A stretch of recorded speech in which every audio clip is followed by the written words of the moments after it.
Ayan, naka AC on na tayo. Ayan, pag i-off natin, naka-off na yung AC.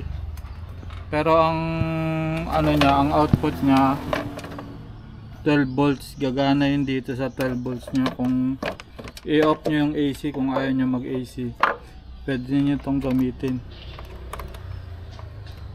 USB. Ito para sa cellphone. Oh, naka ano na to.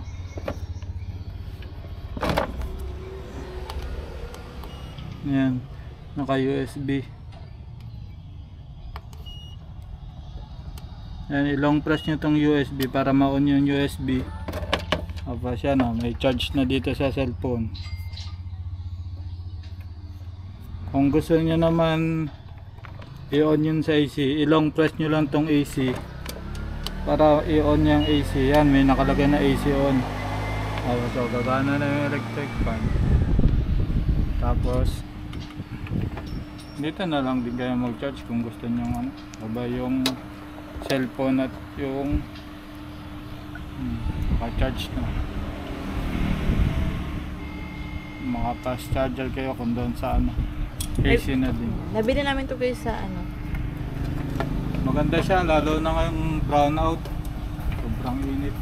Sayang yung init, kailangan ano, solar. Tatagal siya na 8 hours na running. Tapos pag naka-charge, Ay, oh, 8 hours. pwede na siya 8 hours, i-charge. 4 to 8 hours. Depende kung ilang electric pan yung gamit nyo. Pero Isa- kung isang lang naman, tatagal siya ng mga 6 to 8 hours ganyan. Tapos pag i-charge siya sa kuryente, abutin siya ng mga siguro 12 hours din. Pero pag sa araw, abutin ng 12 hours. Ay, 12 hours. Dalawang araw Kilo siya full bago charge mapuno na yan. sa sikat ng araw. Eh, hindi naman lagi nagba-brown out. Pwede nyo naman itong i-charge muna habang hindi pa nagba-brown out sa inyo. Malaking tulong para Maganda to sa for emergency. yes, summer lalo Meron na din summer. tong ano. Meron din tong sa ilaw. Ayan, oh. Yes, yes. Pang emergency light, pwede rin siya. Tapos long press nyo lang din. Malaking tulong na. Para yung mamatay. Nabili namin to sa TikTok guys, isang shop. Sulit na sulit siya, matagal siya bago malobat. Bili namin to ay nasa 5,700.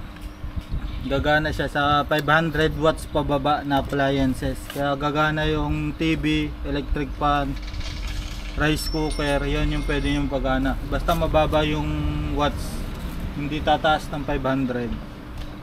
So yun lang guys. Sa'yo nabili? Sa TikTok, sa Yellow Basket. Oh, guys, paano? Punta kayo sa ano Hindi namin. to sponsor pero Yes, hindi sponsor. Pero try talaga namin kasi kailangan din namin. puro brownout dito, lalo nga wala na namang kuryente. So, ayan guys. Visit nyo yung ano namin sa TikTok account. Meron po kami doon.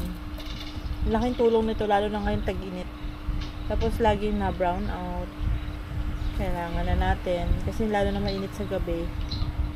So, kahit pa paano yung init. Mamatay yung init. Diba? So, yan lang guys. Sulit na sulit itong ano na to. Itong solar generator.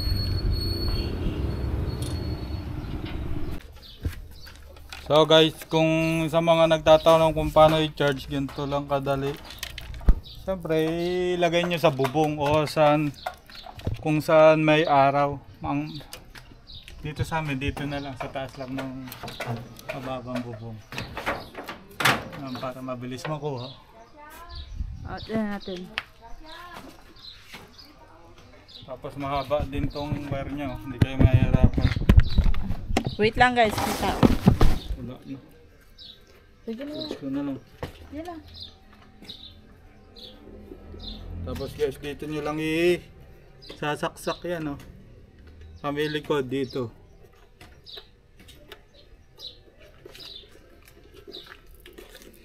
Yan. Oh, may indicator naman siya kung ilan na yung na-charge niya. Oh, nag-80 na guys. Kanina 78 lang. Wait lang natin to guys. Iwan muna natin. Wait lang muna guys. Kasi ano pa sa araw? Opo. Bugaw sa araw? Opo.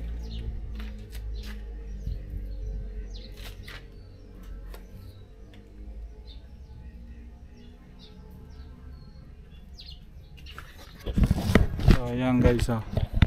Yan guys. Oh. Set up na dyan sa taas. Init. Yan, ang haba ng wire niya guys. Ayan, nagcha-charging na siya.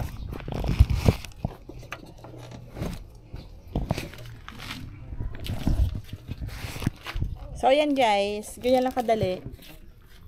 O, yan. Charging na siya. So, antayin na lang natin para mapuno siya.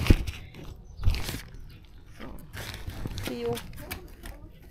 Ganyan lang kasi mga gusto bumili ulit guys. Maganda to lalo na pagsasama. Okay, bye-bye. Until our next vlog.